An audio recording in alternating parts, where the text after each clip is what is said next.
প্রিয় বন্ধুরা, কেন ইবলিস শয়তান আজও পর্যন্ত হযরত মুসা আলাইহিস সালামের কবর খুঁজে বেড়াচ্ছে? ইবলিস শয়তান যদি মুসা নবীর কবর খুঁজে পায় তাহলে কি হবে? আর কেনই বা হযরত মুসা আলাইহিস সালামের কবর মোবারক মানুষের চোখের আড়ালে আছে? খুবই তথ্যবহুল টপিক নিয়ে হাজির হয়েছি, তাই ভিডিওটি শেষ পর্যন্ত দেখতে থাকুন। আসসালামু আলাইকুম প্রিয় বন্ধুরা, আশা করি আপনারা সকলেই ভালো আছেন। প্রিয় বন্ধুরা, ইসলামের ইতিহাসে হযরত মুসা আলাইহিস সালাম সকল নবী রাসূলদের মধ্যে একজন বিশিষ্ট নবী ছিলেন এবং আল্লাহর মনোনীত একজন বিশেষ পয়গম্বর ছিলেন। হযরত মুসা আলাইহিস সালামের মহত্বের কথা কুরআন মাজিদে সবচেয়ে বেশিবার উল্লেখ করা হয়েছে। কোরআন মাজিদের 30 পারার মধ্যে 28 পারাতেই মুসা আলাইহিস সালামের কথা বলা হয়েছে। 36টি সূরায় তার নাম 120 বার এসেছে। নবী রাসূলদের মধ্যে হযরত মুসা আলাইহিস সালামকে সবচেয়ে বেশি সংখ্যক মুজিজা আল্লাহ তাআলা দিয়েছিলেন। কোরআনে হযরত মুসা আলাইহিস সালামের ফজিলতপূর্ণ জীবন এবং তার ইসলাম প্রচারে অবদান অনেক শ্রদ্ধার সাথে বর্ণনা করা হয়েছে। কিন্তু খ্রিস্টানদের ধর্মীয় কিতাব বাইবেলে কিছু আয়াতে হযরত মুসা আলাইহিস সালামের ব্যাপারে একেবারে ভিন্ন কথা উল্লেখ করা হয়েছে। বাইবেলে হযরত ঈসা আলাইহিস সালামের উম্মতের সামনে অন্য সব নবী উম্মতদেরকে কম নিয়ামত প্রাপ্ত বলে আখ্যায়িত করা হয়েছে। বাইবেলে ভাগ্য নির্ধারণ সম্পর্কিত আয়াতে এই কথা উল্লেখ আছে যে হযরত মুসা আলাইহিস সালাম তার উম্মতদেরকে মিশর থেকে বের করে অনেক বড় ভুল করেছিলেন, যে অপরাধের কারণে আল্লাহ তাআলা তাকে শাস্তি দিয়েছিলেন। বাইবেল অনুযায়ী আল্লাহ তাআলা হযরত মুসা আলাইহিস সালামকে ওই জায়গা দেখিয়েছিলেন যে জায়গা তার পূর্বের নবী রাসূলদের জায়গা ছিল, যেখানে তাদের উম্মতেরা বিস্তৃত ছিল। আল্লাহ তাআলা হযরত মুসা আলাইহিস সালামকে ওই স্থান দূর থেকে দেখিয়েছিলেন এবং তাকে কখনো সেই স্থানে যেতে নিষেধ করেছিলেন। ধারণা করা হয় বাইতুল মুকাদ্দাসে মুসা আলাইহিস সালামের মৃত্যু হয়, কিন্তু তার কবর কোথাও তা আজও জানা যায়নি। খ্রিস্টান মাযহাবের ইলমে কিতাবে উল্লেখ করা হয়েছে যে শয়তান হযরত মুসা আলাইহিস সালামের কবর এখনো খুঁজছে। এটি আসলে বাইবেলের নিউ টেস্টামেন্টের কিতাব, যা মূলত এই তথ্যের উপর প্রতিষ্ঠিত। সেখানে এটি বলা হয়েছে, কিন্তু ফেরেশতা মিকাইল আলাইহিস সালাম হযরত মুসা আলাইহিস সালামের লাশকে নিয়ে ইবলিসের সাথে দ্বন্দ্ব করার সময় ইবলিসের বিরুদ্ধে নালিশ করার সাহসিকতা দেখায়নি, কিন্তু এটা বলেছিলেন যে তোমার উপর আল্লাহর লানত বর্ষিত হোক। কিছু খ্রিস্টানদের মতে এই আয়াতকে কোনোভাবেই অবহেলা করা যায় না। অত্যন্ত গুরুত্ব সহকারে এই আয়াতটি পর্যবেক্ষণ করা উচিত, কারণ এই আয়াতে আল্লাহ তাআলা এবং ইবলিসের মধ্যে হযরত মুসা আলাইহিস সালামের কবরের অবস্থান নিয়ে এক বিস্ময়কর লড়াইয়ের দৃষ্টান্ত বর্ণনা করা হয়েছে।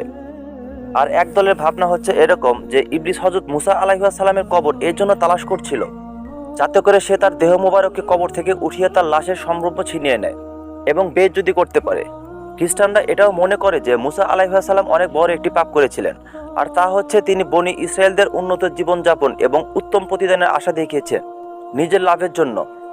বনি ইসরায়েল কমকে সেখান থেকে বের করে নিয়ে এসেছিলেন, আর এ কারণে আল্লাহ তাআলা তার থেকে সকল মুজিজা ফিরিয়ে নিয়েছিলেন এবং তার জীবন কেড়ে নিয়েছিলেন। আর এটাও বিশ্বাস করেন যে আল্লাহ তাআলা হযরত মুসা আলাইহিস সালামকে কবর গোপন রেখেছেন, যাতে শয়তান কখনো তার কবরকে খুঁজে না পায় এবং সেখান থেকে তার লাশ উঠিয়ে বনি ইসরায়েল কমকে মিথ্যা বলে আবার পথভ্রষ্ট না করতে পারে। আর এ কারণে শয়তান আজও হযরত মুসা আলাইহিস সালামের লাশের সন্ধানে রয়েছে। হযরত আদম আলাইহিস সালাম থেকে শুরু করে আজ পর্যন্ত শয়তান এভাবে কোটি কোটি মানুষকে পথভ্রষ্ট করেছে। আর শয়তানের দেখানো রাস্তা অনুসরণ করে আজও কিছু মানুষ মৃত লাশের পূজা করে, আল্লাহর সাথে শিরিক করে। এ কারণে আল্লাহ তাআলা হযরত মুসা আলাইহিস সালামের কবরের ঠিকানা এখন পর্যন্ত গোপন রেখেছেন। ইসলামের ইতিহাসে কোথাও হযরত মুসা আলাইহিস সালামের রওজা মুবারকের সঠিক অবস্থানের ঠিকানা এখন পর্যন্ত পাওয়া যায় না, কিন্তু কিছু কিছু কিতাব ও আয়াত রয়েছে যেখান থেকে মুসা আলাইহিস সালামের কবর পাওয়া যায়। যেমন বুখারী শরীফে বর্ণনা করা হয়েছে, হযরত আবু হুরায়রা রাদিয়াল্লাহু তাআলা আনহু থেকে বর্ণিত হয়েছে, রাসূলুল্লাহ সাল্লাল্লাহু আলাইহি ওয়াসাল্লাম বলেছেন, মালাকুল মউতকে মুসা আলাইহিস সালামের রূহ কবজ করার জন্য পাঠানো হয়েছিল। ফেরেশতা যখন তার কাছে এলেন, তিনি তার চোখে চড় মারলেন। তখন ফেরেশতা রবের কাছে গিয়ে বললেন, আপনি আমাকে এমন এক বান্দার কাছে পাঠিয়েছেন যিনি মরতে চান না। আল্লাহ বললেন, তুমি তার কাছে ফিরে গিয়ে বলো সে যেন তার একটি হাত গরুর পিঠে রাখে। তার হাতের নিচে যতগুলো পশম থাকবে তার প্রতিটি পশমের বদলে তাকে 1 বছর করে আয়ু দেওয়া হবে। মুসা আলাইহিস সালাম বললেন, হে রব, তারপর কি হবে? আল্লাহ বললেন, এরপর মৃত্যু। মুসা আলাইহিস সালাম বলেন, তাহলে এখনই হোক।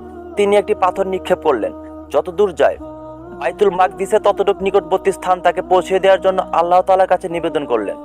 আল্লাহর রাসূল সাল্লাল্লাহু আলাইহি ওয়াসাল্লাম বলেছেন, আমি সেখানে থাকলে অবশ্যই পথের পাশে লাল বালুর টিলার কাছে তার কবর তোমাদেরকে দেখিয়ে দিতাম। একটি বর্ণনা থেকে এটাও জানতে পারা যায় যে হযরত মুসা আলাইহিস সালাম তার শেষ সময় টিলা পর্বতের কাছে অবস্থান করেছিলেন এবং তিনি প্রার্থনা করেছিলেন যাতে তার মৃত্যু মুকাদ্দাসে দেওয়া হয়, যেখানে তিনি হিজরত করে ফিরে আসছিলেন। তিনি নিজের কওমদেরকে বলেছিলেন যাতে তাকে মৃত্যুর পর বাইতুল মুকাদ্দাসে সমাহিত করা হয়, কিন্তু তাকদীর এরকমটা হতে দেয়নি। সে একটি পাথর ছুঁড়ে মারলে যত দূর যায় তার থেকে বেশি দূর আর যেতে পারেনি। এজন্য মহানবী সাল্লাল্লাহু আলাইহি ওয়াসাল্লাম বলেছেন যে যদি আমি ওখানে থাকতাম তাহলে ওই পাহাড়ের নিচে তার কবর মুবারক দেখিয়ে দিতে পারতাম।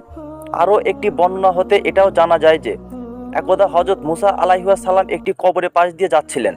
তিনি দেখলেন সেখানে একজন ফেরেশতা একটি সুন্দর কবর খুঁড়ছে। তিনি এত সুন্দর কবর দেখে মুগ্ধ হয়ে গেলেন এবং জিজ্ঞাসা করলেন, হে ফেরেশতাগণ, এটি কার কবর? তখন ফেরেশতারা বলল, এটি আল্লাহর একজন নেক বান্দার কবর। তুমি যদি চাও এই কবরটি তোমার হোক, তাহলে তুমি এখানে শুয়ে পড়ো। আর হযরত মুসা আলাইহিস সালাম ঠিক তাই করলেন এবং সেই কবরে তিনি শেষ নিঃশ্বাস ত্যাগ করলেন এবং ফেরেশতাগণ তার জানাজা পড়ে তাকে সমাহিত করলেন।